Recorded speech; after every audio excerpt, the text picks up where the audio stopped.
Live from Washington, D.C., this is Balance of Power with Joe Mathieu and Kailey Leinz. FISA fails. Welcome to the Thursday edition as the House fails to pass an extension of the warrantless spy powers before they expire tomorrow. The opposition was bipartisan. I'm Joe Mathieu alongside Kailey Leinz in Washington. And Kailey, this is the first time ever that FISA 702 would go dark, and it has everything to do with a man named Bill Pulte. Yep, the acting director of national intelligence, who President Trump at this time seems to insist will be serving in that acting capacity until a permanent replacement is made.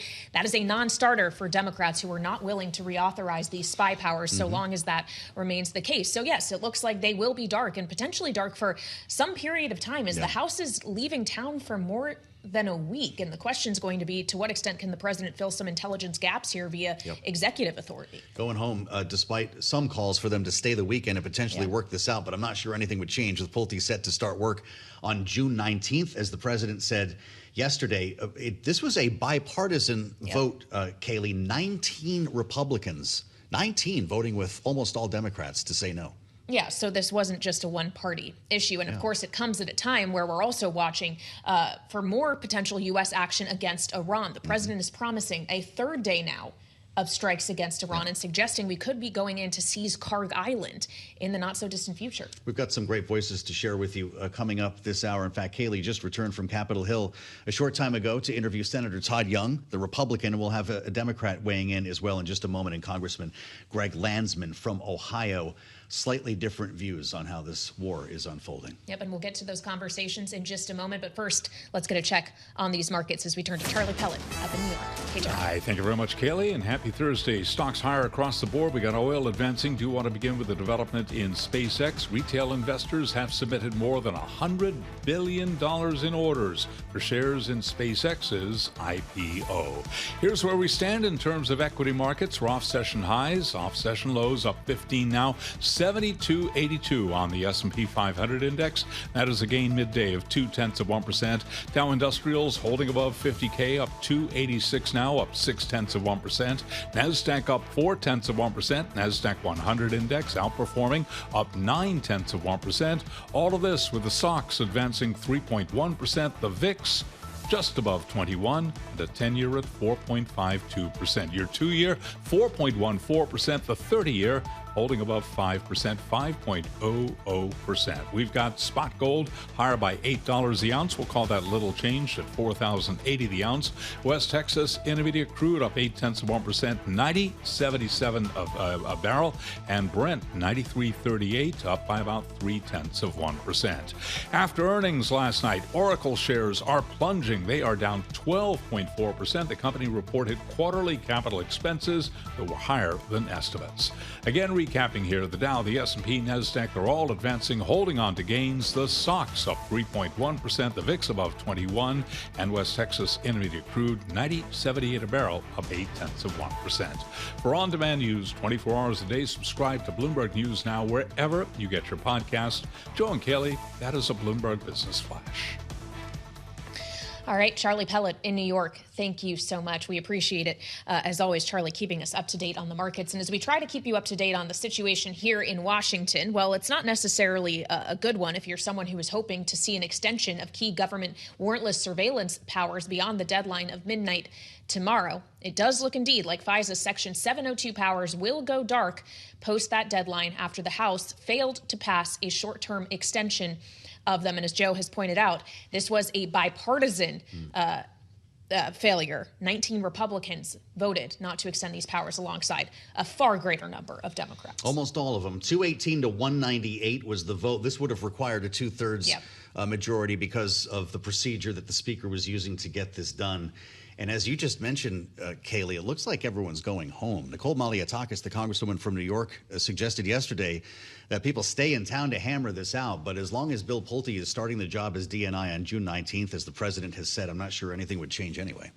Yeah, so let's go live to the Hill now to talk about that, By all means. Greg Landsman, as we mentioned, Democrat from Ohio's 1st District, joins us live from Capitol Hill following the failure of this extension. Congressman, it's great to have you with us on Bloomberg TV and radio.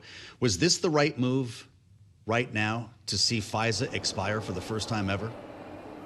Oh, no. I mean, we should have passed FISA months ago. You know, there have been several attempts. I voted to extend FISA, and all it required was some reforms that were pretty straightforward, which they didn't want to pursue, and we still, pushed forward because it's such an important national security tool. And then Bill Pulte comes along and reaffirms that they're not serious about using this tool responsibly. This is a guy who is known for going after Trump's political enemies as opposed to doing any actual, serious work, certainly not national security related serious work. And so you saw Democrats and Republicans say, no, you gotta be more serious. We're talking about national security and intelligence collection. So if the president were to name someone else to serve in that role on a permanent basis between now and June 19th, when Bill Pulte was supposed to take over, would you fly back to Washington and vote to extend FISA? Should the House be called back from recess if the opportunity arises? Yeah, and I suspect others would too. I'm not sure they get to the majorities they need. There should be reforms, but yeah, I suspect that if the administration did what most presidents do, which is to work with the United States Congress and say, hey, I want to get this done. This is incredibly important to our national security. I want to get everybody in a room. This would have gotten resolved months ago. Like so many problems, they just fail, to do anything other than, sort of have Trump sit in the Oval Office and do press conferences and talk about things, but almost no work. I mean, zero work. Well, there's obviously a reason why you think it should be renewed. Section 702 informs more than half of the president's daily briefing. We know that it has helped to stop terror attacks against this country. And we also know that the World Cup is just about to begin. What do you think of this narrative that the country is less safe going into this weekend that kicks off 147 soccer games? Yeah, I think it's true in the sense that between this failure of the administration to get FISA done and this congressional Republican majority to get it done, you also just have an FBI that's being run by Kash Patel, that's focused no longer on the priorities around law enforcement, but again, like Pulte, going after the president's political enemies. And so the concerns about our safety are very serious, and somebody has to step up and be the adult in the room. And Johnson could do it, Thune could do it, obviously Trump could, but until one of them steps up and says, "Hey, we're gonna do things a little bit differently," we're gonna see this kind of nonsense. I don't know what to say. It's a terrible thing. I do believe that the courts will step in and require some of this intelligence sharing to continue, but it makes the professionals who do this work, it makes their job so much harder. Congressman, I'd also like to ask you about what we're hearing from the president now as to the way forward for the United States when it comes to the conflict with Iran. We've already seen strikes that the U.S. says it has conducted in self-defense for the last 2 days. The president is now promising today we'll bring a third round of strikes, and he's even suggesting we could go in and seize Kharg Island. Listen, if you will, sir, to what the president said in an interview on Fox earlier today. Yeah, there will be more bombing tonight. It'll be bigger, more powerful. They're finished. But the papers, the media refuses to write it. They're finished. We can walk in there tomorrow. We could take soldiers. I don't want to have boots on the ground, but if I wanted to, we could put a small group of soldiers and take over the whole place. They're finished. And the media is crooked. They're just like our elections. The media is crooked. So, Congressman, as he suggests he could put ground troops on Iranian soil, I know at the onset of this conflict, you actually did see justification for destroying some of Iran's military capacity. You suggested it would stop them from taking more lives. Should the U.S. be willing to risk the lives of service members on the ground in pursuit of that same aim? No, the original mission was to destroy the weapons shield that was being built back up around the enrichment facilities so that, we or one of our allies could go get the enriched material. This thing got, taken, well beyond that. And a couple things seem clear at this point. One, he doesn't sound well, and I think that's going to be something that people talk about moving forward. It wasn't just that he, this report about his own health and all these specialists, but he just sounds not in good shape. The second thing is that he's not doing any of this with anyone, right? So there's no coalition in Congress, there's no coalition internationally, and that is a position of weakness. He's put us in a position of weakness. And then the third thing is that his communication abilities are profoundly, they're terrible. He's supposed to be this great communicator, and he's just all over the place, and it is such a reckless thing to do as Commander-in-Chief. Interesting, Congressman. I was reading a story about you in the New Yorker that ran at the beginning of March, and the headline is "Why a Democratic Congressman is Supporting Trump's War with Iran." We were in a very different world at that point. I know you had a war powers resolution that would require the president after 30 days to get permission, and also would bar ground troops from being involved. But you talked about your hope that this would be a limited incursion and not a war. Do you regret a headline like that? Does that frame your view still at this point? Well, I didn't frame my view at the time. I mean, I believe that the United States and the world must confront the issue of Iran. Like, we can't continue to ignore the regime and what it's trying to do in terms of nuclear weapon, but also just the amount of money they spend on the terror in the Middle East and what we've had to do and our allies have had to do to respond to Hezbollah and Hamas and the Houthis. I mean, it's just, it has to stop. Now, it does require taking action, though I believe you need a big-time leader who can rally the country and the Congress and the world, and Trump absolutely failed to do that. Well, as we consider the president's decision-making here and how it may or may not align with the desire of Congress, it does seem we're starting to see more breaks, Congressman, with even Republicans on Capitol Hill not necessarily willing to go along with the desires of the White House. And I wonder if that's why you feel that time might be ripe for a massive piece of what you're describing as anti-corruption legislation. The Drain the Swamp Act seems to me, Congressman, like actually a series of other bills that are going to be packaged into one gigantic one that would even do things like enforce term limits on the Supreme Court. What's the real prospect of something like this getting through this Congress and this Washington? Yeah, I mean, it's the most, comprehensive anti-corruption legislation I think ever, and it deals with the rampant, corruption. Even if it's perception, there's just an enormous amount of distrust. You got to fix a bunch of things at the White House, in the executive branch, in Congress, at the Supreme Court.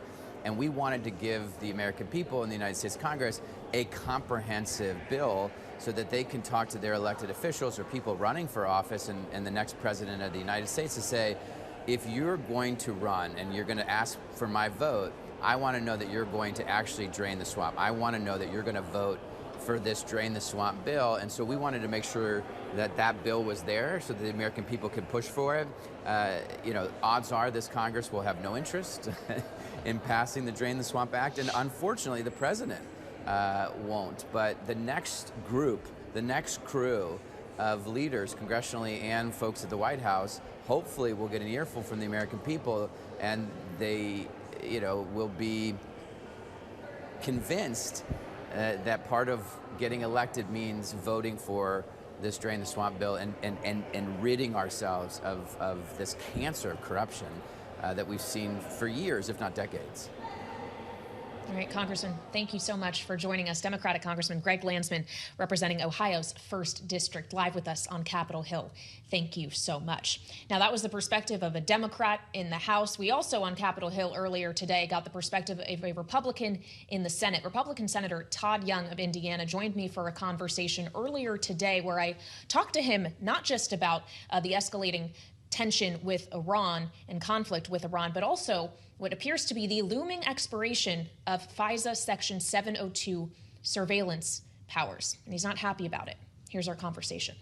It's an uphill climb at this point. Members are flying home in the House of Representatives. They'd have to be called back in. But more importantly, to lay a predicate for that, Democrats would have to decide that they want to reauthorize this program. This is the program that informs most of the president's daily briefing. It gives us visibility into foreign terrorist activity and other threats to the American people and our friends. And as the World Cup descends on the United States, Mexico, and Canada, starting today, it's pretty concerning to me. It should be to all Americans that these authorities are lapsing. Well, you say Democrats need to decide they want to extend it. I think many Democrats would tell you they would like to see this extended. Their issue is that the president will not pull back his tapping of Bill Pulte as acting director of national intelligence. Couldn't the president help lead a resolution here? Well, I'm familiar with the argument. I've spoken to a number of my colleagues, many of whom I respect greatly, and I know are concerned about our national security. But my argument to them is, listen, this is a temporary appointment. Let's reauthorize this essential national security program as an act of pragmatism during an ideological and fractured time to protect the American people. But so could it not let's also be pragmatic to just announce a different candidate for a permanent appointment now instead? Well, I think we could do both. I think we can call on the White House to find someone suitable to Republicans and Democrats alike, someone who has, under the statute, the requisite experience. The statute calls for someone that has extensive national security and intelligence experience. I think we should follow the law. I think the American people agree. So I've carried that message. And so I think I have credibility to argue that the Democrats need to act. Their failure to act here and put a reauthorization on the president's desk is the only thing in front of them. They need to act responsibly. Well, and you mentioned the World Cup kicking off today. I know you care a lot about that also as a former soccer player at Navy. Yes. When you consider the threat that may actually be posed to these major sporting events, is there anything in terms of executive order that the president could do to still make sure at least some authority with the aim of securing events such as the World Cup is still there? So I'm also a member of the World Cup Steering Committee, and so I have a little visibility into this. And I have to say, almost all of the conversation surrounding the World Cup that emerges from the White House and the executive branch is focused on security. So I know they're pulling out every stop to ensure that the American people and others are safe. But there are some limitations to what they can do. They just will lack the visibility into the threats as they emerge and as they're executed, conceivably, in coming weeks, potentially coming months, if these 702 authorities aren't extended. Well, and of course, the concern about this is heightened by the fact that we are still dealing with a conflict in the Middle East. Senator, the president has said we will be attacking Iran again today. This would be the third day in a row. He also suggested the U.S. could be taking Kharg Island in the near future. Is that an operation you would understand would require ground troops to be deployed? And if he's going to make that decision, does he need to ask you and your colleagues first? Well, I'm glad that the president is applying more pressure to the Iranian regime.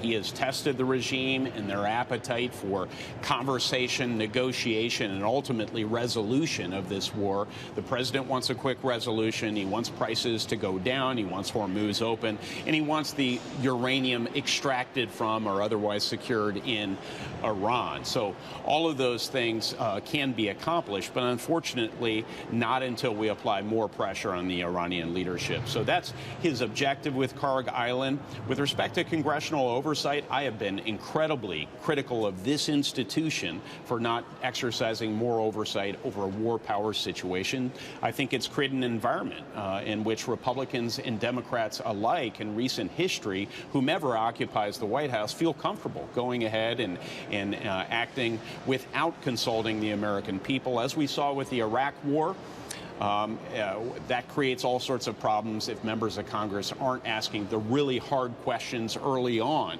in an exercise. So my hope would be, before any major commitment of American troops to this conflict, there would be not just consultation with Congress, but perhaps even a formal endorsement. Well, and if it were put to you, would you be supportive? Oh, I don't know details at this point. I don't know what the trade-offs would be. I don't know what the precise threat is, what the strategy is. They're really basic questions. You know, going into this effort, I would have asked questions maybe about the Strait of Hormuz, for example. Mm-hmm. So those are the types of basic questions that don't require even a classified setting, where you can stress test plans and you can get buy-in from the American people on the front end. Do you believe at this time, based on your knowledge and the briefings you have received, that the military course of action is really the only one that can unstick the stalemate we seem to be in? Do you have any hope of diplomacy prevailing? I actually don't believe that that's the case. I think we have numerous instruments of national power, whether it's our Treasury Department sanctions, it's trade tools we can use to apply pressure, diplomacy through us and our allies and partners, military action. Historically, the American people, through their government, have done a really good job of bringing to bear the powers that they have. I think there's a temptation to look to the military to solve all of the problems we have, and I think that is a dangerous temptation, and it will not lead to an optimal outcome. So what about the temptation to throw even more money at the DoD? The president wants a $1.5 trillion defense budget. He is now suggesting some $350 billion should go through the reconciliation process, again, 3.0, to secure more funding for the Pentagon. Do you see a real chance of that happening? I think I bring some credibility to this issue. The current law now requires the Pentagon to produce a auditable financial statement in the next couple of years. In modern history, they've been unable to do so, yet we continue to shovel money into the Pentagon. Until we have real visibility into where the money is spent and where the waste, fraud, and abuse is in the Pentagon, we can't be credible stewards of the American taxpayers' dollars. So I think that's the first step. But in the interim, I think the administration will need to ask some and answer some tough questions from members of Congress about where exactly the money will go. I will say the one agency that I think is notable where DOGE did not do a lot of activity is the Pentagon. That happens to be the largest discretionary program in our federal government, so I think it's ripe for scrutiny. So reconciliation 3.0 with more Pentagon money, you would throw a little cold water on that idea? Well, let's see how it's structured. I mean, it's a time of war. We, of course, need to refill our stockpiles to keep the American people safe and secure. I'm absolutely open to that, spending money on anti-air weapons and other hardware that the American people understand that we need.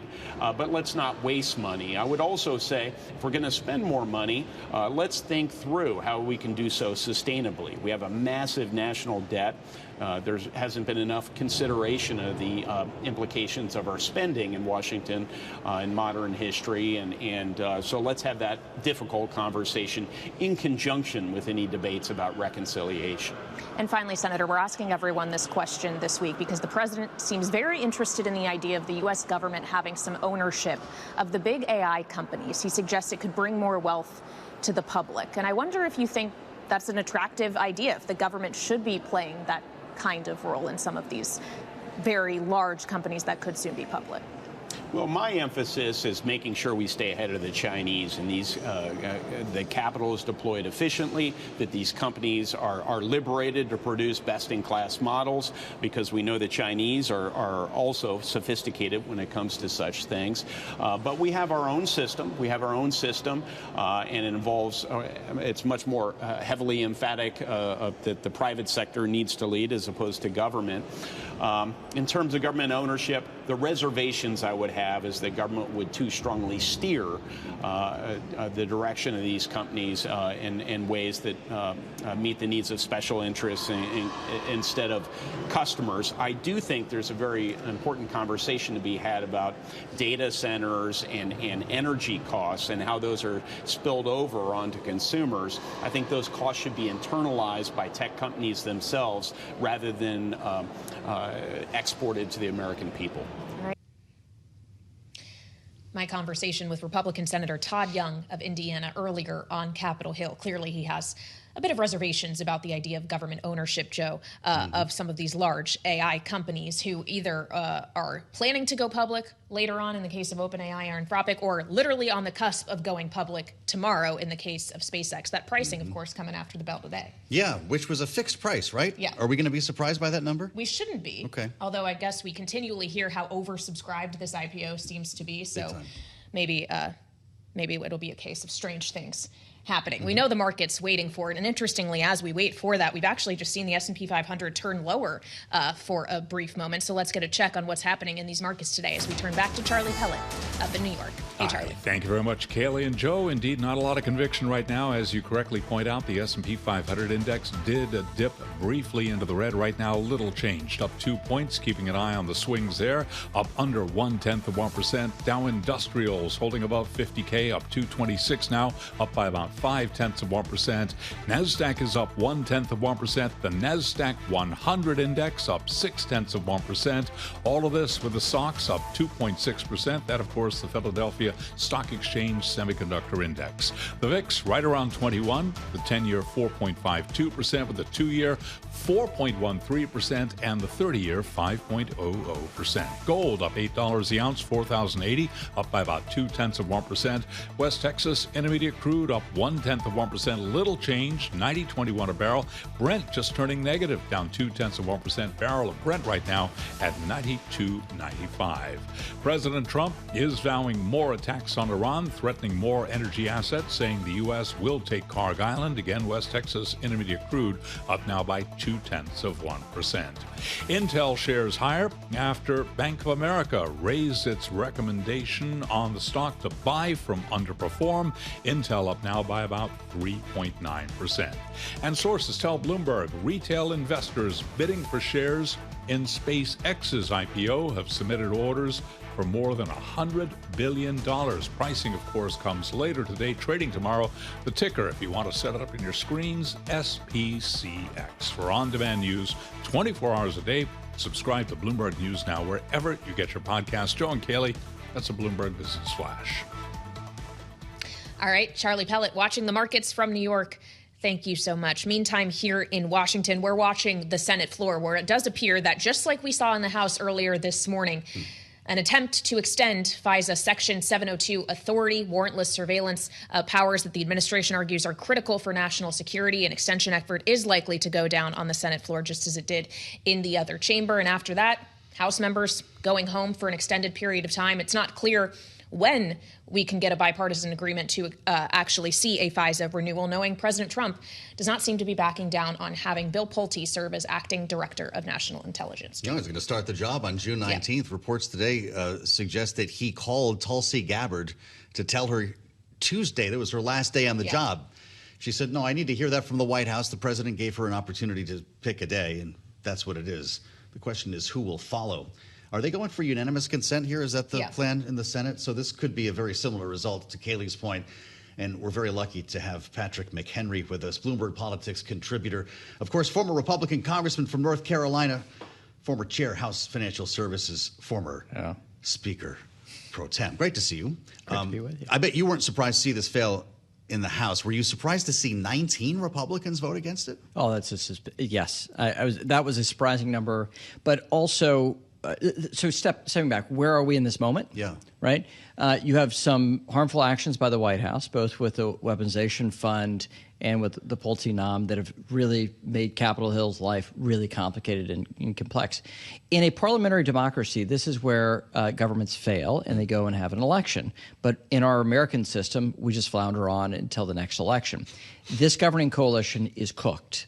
And that's what we're seeing right now. So in the midst of war, one of our primary techniques to ensure that Americans remain safe is through the 702 authority and FISA, and we're going to let it expire to go dark. This is a crazy thing to happen and a very dangerous thing to happen, but that's where the majority is right now in Capitol Hill. Well, you say we're cooked. Is it not President Trump who keeps turning up the temperature on the oven? Couldn't he have just said, you know what, I hear you on Bill Pulte, here's someone else that I'm nominating to serve in a permanent position? Yes, that is true. Absolutely true. Same thing for the weaponization fund. Sure. And so we've had in the midst of in what was going to be complex anyway, right? The reopening of parts of Homeland Security got completely obscured by the fact that you had this fund in the Department of Justice, not even the operable agency they're debating. And so Capitol Hill's life has just been really hellacious this summer. And so right now they're struggling through what should be a reasonably easy vote, a short-term extension in order to actually have a discussion, real discussion. This should be in a normal frame, something we don't even talk about. It just happens and they go home for the weekend. But it shows you how extraordinary the moment is right now. You sound almost like John Cornyn in an interview with the New York Times. I don't know if you saw this. It just published a short time ago. Talked about the self-serving decisions of the president in his insistence on slavish loyalty, ultimately setting himself up for a midterm disaster, Congressman, that would pave the way for, quote, the most miserable 2 years of his life, unquote. Does that sound about right? Yes, that sounds about right. Okay. Yeah. So a couple things. The president's approval rating is not where, he's not meeting expectations on the economy. The American people's, our gas prices have a heavy emphasis on people's view of the economy.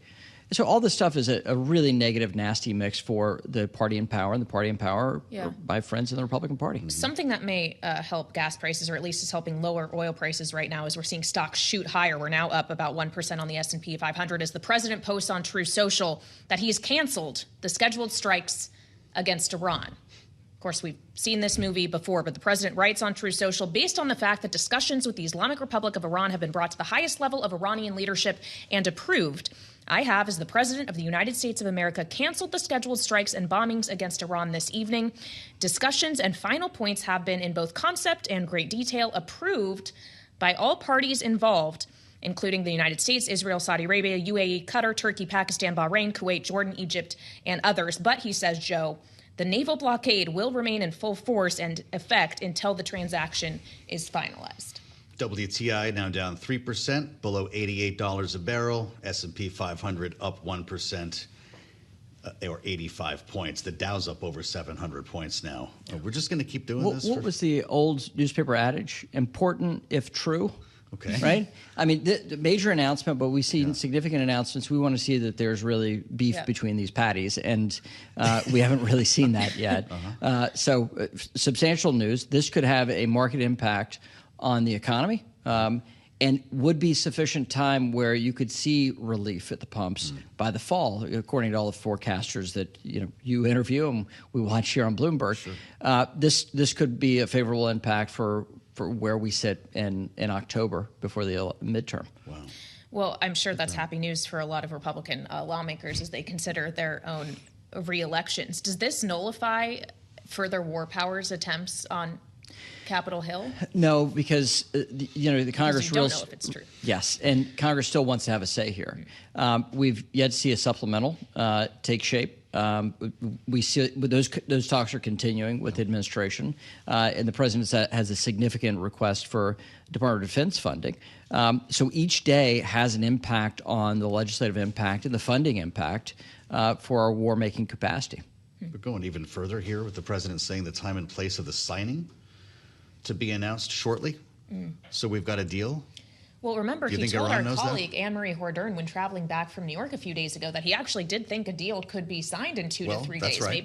Maybe he's meeting the timeline here. We've heard that a lot of times, though, and Iran typically makes it seem like he's having his own conversation. This would be remarkable if true, to your point. If it's not, and we go back to the standoff, at what point does the president lose credibility in calling the ball here over and over again? No, the president still has a massive control over the narrative here. Yeah. And the fact that the president's listed all those countries, all these important countries for a deal with Iran, quite meaningful, the price of oil. The list of countries here have the disproportionate say over that. This is a major piece of news, and I think it could be quickly verified once we see international reporting from these other countries. Yeah, I guess we'll have to wait and see if that does indeed materialize. As we consider the notion of even when the conflict is over, the U.S. is obviously going to have to do a pretty major replenishment effort of our munitions stockpiles.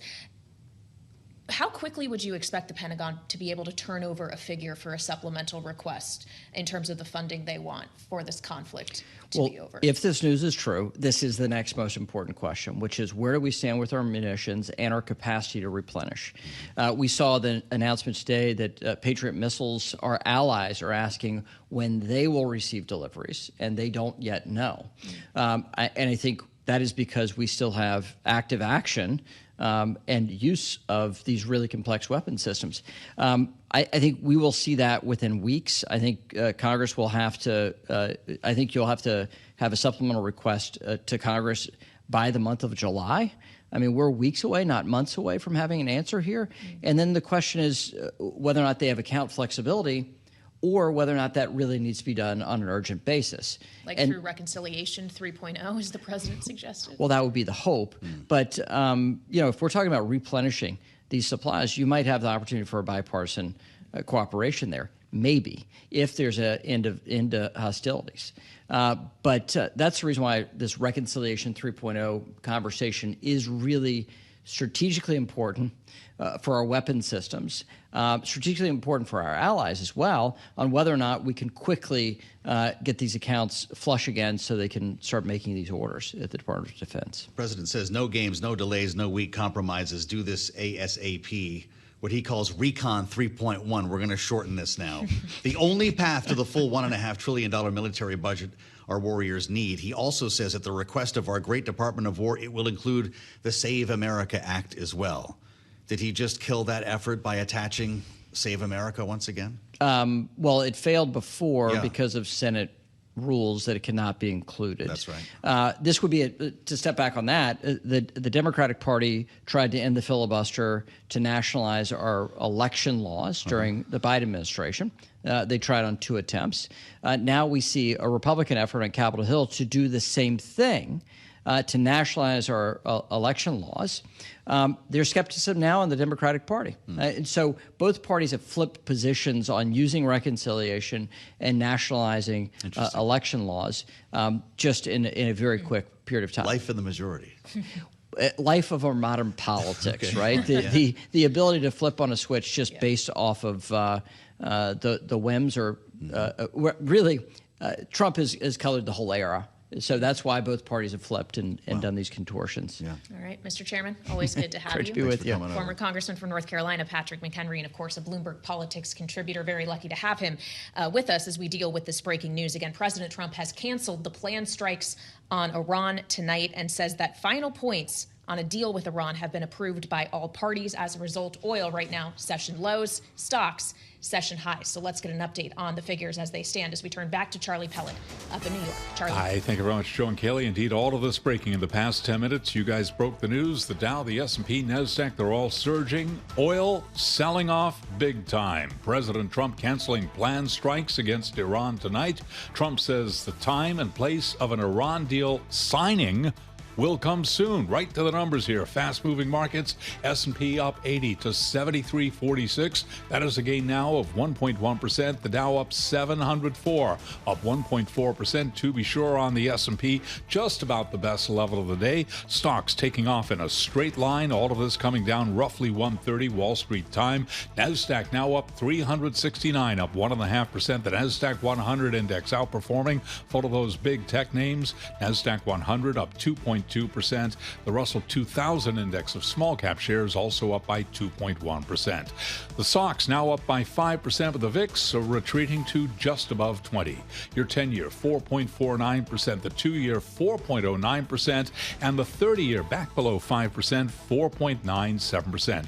Crude, major story here. Last update, we told you crude was higher. Right now down 3.5% with an $80 handle, $87 even on WTI. Barrel of Brent, 89.80. 89.90 now, down by 3.4%.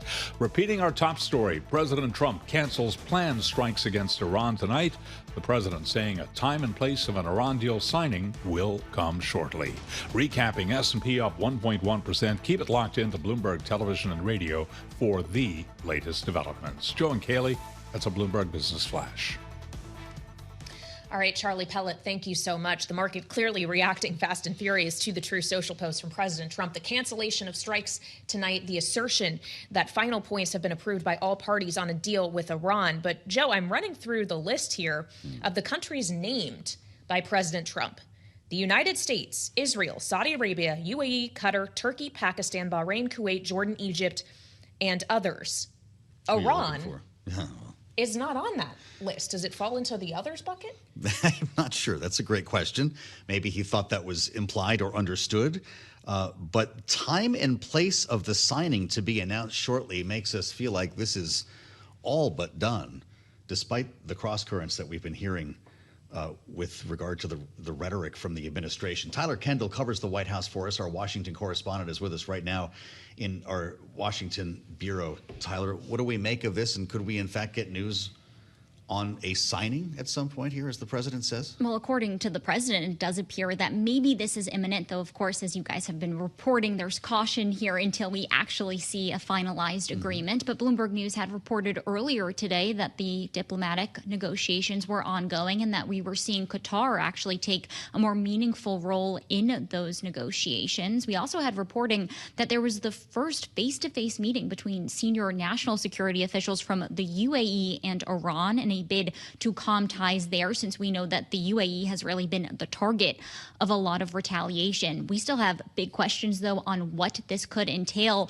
Before we saw this flare-up in fighting when it came to the ceasefire, we had been tracking that the U.S. was looking at agreeing to a memorandum of understanding that would seek to extend the ceasefire by 60 days, prioritize reopening the Strait of Hormuz, and lifting the U.S. naval blockade, which, according to this post, President Trump says isn't going anywhere until everybody signs on the dotted line. And then it's our understanding that this would take a phased approach where we would see curbs on Iran's nuclear program. So we are trying to glean any sort of details on what that may actually look like in practice. It's just striking, Tyler, that the president suggests that we've now reached this point where a deal could be imminent, hours after suggesting in an interview on Fox News that the U.S. could very short and on True Social go in and seize Kharg Island. So our own analysts have Bloomberg Economics have suggested that perhaps this has been escalation in a bid to de-escalate the conflict, maybe some negotiating leverage that we've seen the White House use before, because really this past week has marked the largest uptick in fighting since the ceasefire began. Started with the tit-for-tat strikes between Iran and Israel, President Trump getting personally involved in that diplomacy to get a ceasefire there. But then we saw the U.S. respond first in the wake of that American military helicopter being shot down earlier this week, and then overnight hitting dozens of Iranian military targets, and Iran retaliating again, hitting or trying to hit U.S. bases throughout the region. President Trump's threats that were different this time was because he had extended it to energy infrastructure, which we all know would be a major escalation. Yeah. Kailey mentions the countries that are not listed, or the one. There's a country that is listed here right after the U.S., and that's Israel.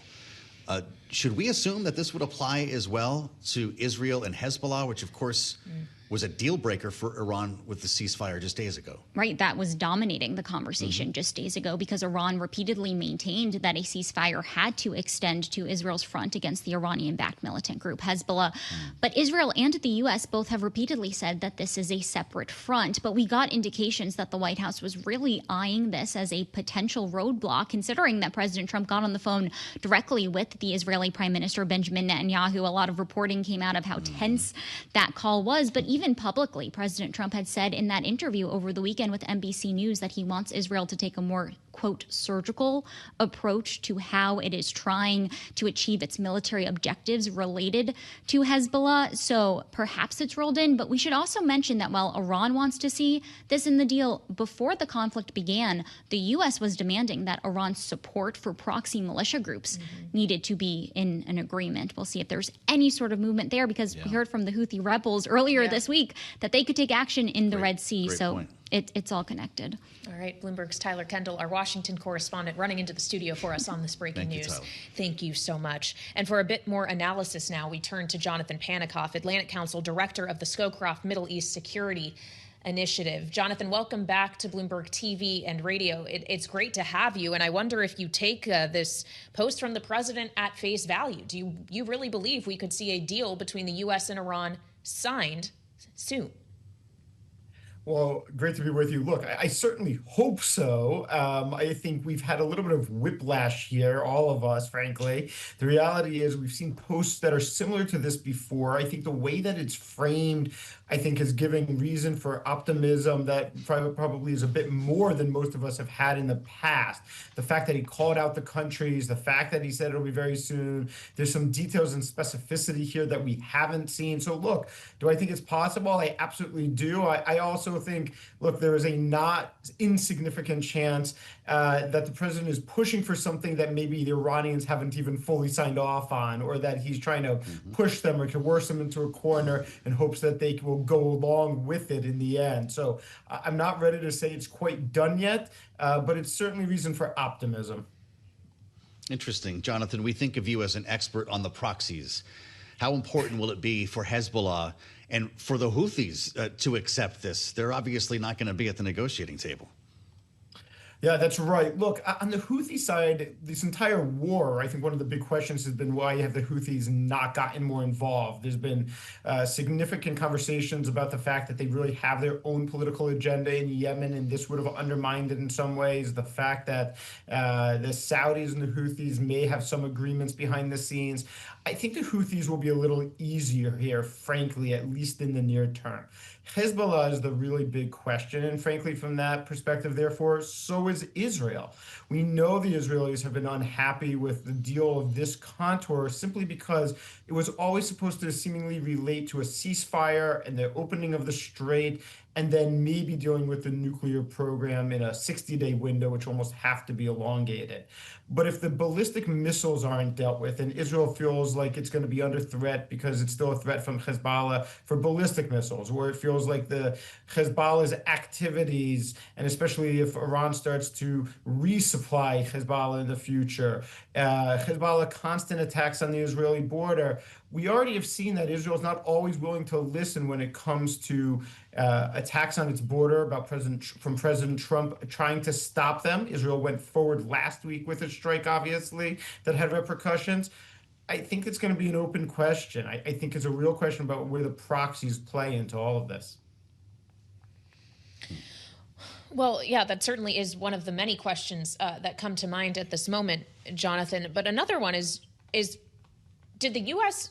going back to the military option actually work if it just unlocked potentially all parties agreeing to a deal? Was that Apache helicopter going down and the subsequent retaliatory strikes that the U.S. Conducted proof that the U.S. wasn't necessarily bluffing? I think it certainly demonstrated that the U.S. wasn't bluffing. I do think that part is true. I think there's still a quite open question, though, of whether or not Iran actually cares all that much. The one thing we know is that Iran is willing to sacrifice an awful lot. Its economy, its people, its tolerance for pain and its threshold for pain is significantly higher than traditionally we've had in the U.S., and that I think the U.S. is willing to support at this point, given if you look at where polling is, for example, on support of President Trump and this war.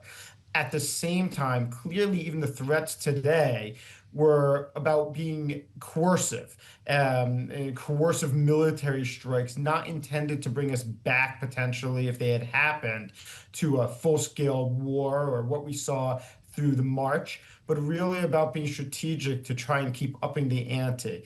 I think clearly they've had some effect. I want to be clear that it's unlikely that it was the sole reason for Iran's decision to engage now. We know negotiations have been going on behind the scenes for quite a while, and I think it's probably a little bit of combination of both, frankly. What do you think has happened since we all got up today here, Jonathan? We started the morning with great concern that we were about to go attack Iran and hit them even harder, as the president said, seize Kharg Island, of course.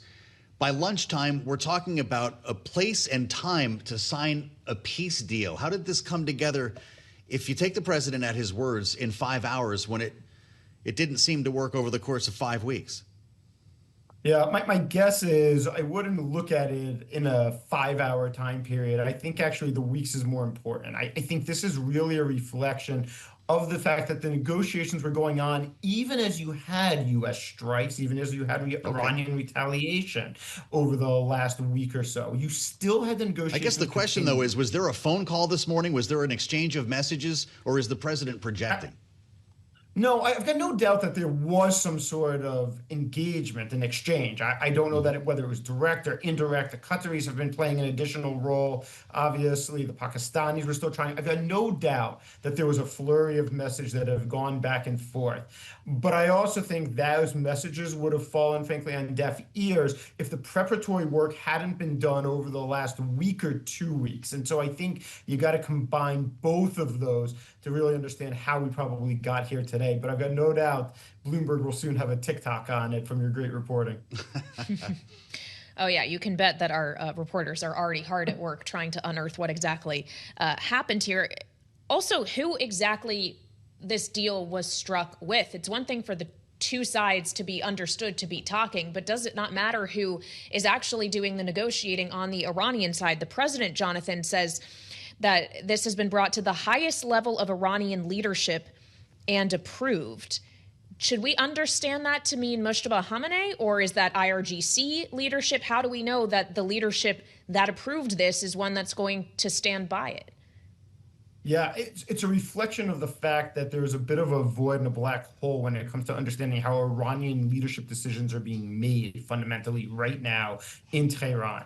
Look, the highest level would seem to indicate that includes Mojtaba, and the supreme leader. But really what you're talking about right now, from everything I've heard and from people I've talked to, is that you really have a group of between kind of 6 and 8 people who are really leading in Tehran and who are coalescing and coordinating together to make decisions. It includes people like General McHenry, the head of the guards. It includes people like Speaker Kalibaf from the Majlis, a couple of others, the new national security advisors in that group.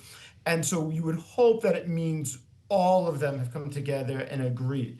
And this is the problem. If it turns out it's only one of them or 2 of them, Kalibaf has been the key interlocutor and negotiator between the U.S. And with the Pakistanis, then that will become a challenge. From the wording of the president's post, look, it would assume that it means Mojtaba, and that means the rest of them would have gotten together to sign off on it as well. I think time will tell, but it'll be pretty quick that we have a sense of whether this is real or not. Okay, so let's say best case scenario, it is real. They meet somewhere. There's a signing ceremony. Iran knows, though, that it has leverage now that it may not have ever known before. How do you maintain an agreement like this, particularly when it comes to keeping the Strait open? I think one question is, what is the actual agreement? So the fundamental problem is, look, if this really is just the MOU to open the Strait and then end the blockade, which is what seems to be implied, then you got a long way to go on all of the other key issues, right? The Strait and the closure of the Strait was not a problem that existed, frankly, before the conflict. There's 2 opportunities or possibilities, I should say. One is, look, the Europeans, the French, the Brits, have been leading a maritime effort to get together a group of like-minded countries to have some sort of force along the Strait. There's questions about whether or not the Iranians will accept that, but that could be one way in the most immediate term that I know, having just been in Paris and speaking to French officials, can be deployed almost immediately once there's a ceasefire. The second part of this, though, is, look, you're probably going to have to keep a U.S. carrier group in the Gulf for some time. And this is going to be about a long-term threat proposition that if Iran threatens to close the Strait again, or if they actually do use drones, for instance, to try to close the Strait again and attack ships, then the U.S. is also in position, even independently of this broader force, to actually take action. And so you're going to need to maintain that sort of presence, which frankly is something I think President Trump has really not wanted to do if you look at the course of his rhetoric earlier in the term. Well, and that's also why he's called on other allies of the United States who are more reliant on the energy flowing out of the Strait of Hormuz to step up. Europe has seemed to suggest that once there was a resolution to the conflict, then they'd be willing to get together this coalition of the willing to help keep the Strait open. But you're suggesting the U.S. is still going to have to be involved, Jonathan. Yeah, look, I think the coalition of the willing absolutely can come in, and it can come in quite quickly. I'm confident of that. But I think that it's going to be very, very hard for the U.S. to say at that point, but we're just going to fully withdraw from the region. It's going to be delicate. And there's also a coercive nature here. Look, the nuclear program is still going to be unresolved. Issues related to ballistic missiles are still unresolved. Questions related to Iranian proxy networks are still going to be unresolved. In other words, if we're going to continue the negotiation, I think you'd want to keep that leverage, and you'd want to have it to ensure that European allies weren't alone in case something does go wrong. Really glad you could join us, Jonathan. Welcome back. Atlantic Council Director of the Scowcroft Middle East Security Initiative. Jonathan Panikoff with us live on Bloomberg TV and radio. I'm Joe Mathieu alongside Kailey Leinz, and we've watched this story evolve dramatically over the course of the program, and the markets follow. Really something to see the Dow up over 700 points. We were up over 800, Kailey. The S&P 500 up 87.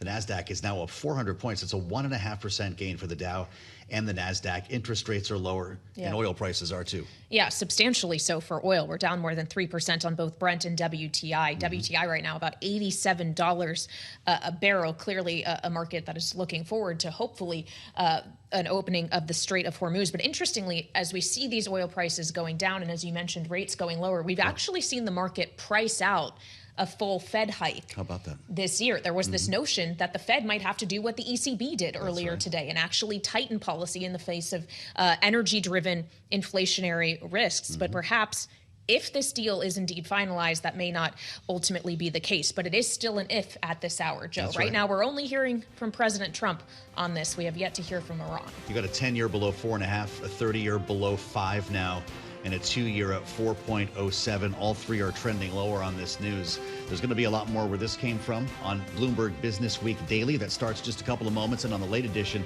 of Balance of Power. It starts right here at 5 p.m. Eastern. We'll see you then. I'm Kailey Leinz alongside Joe Mathieu on Bloomberg TV and radio.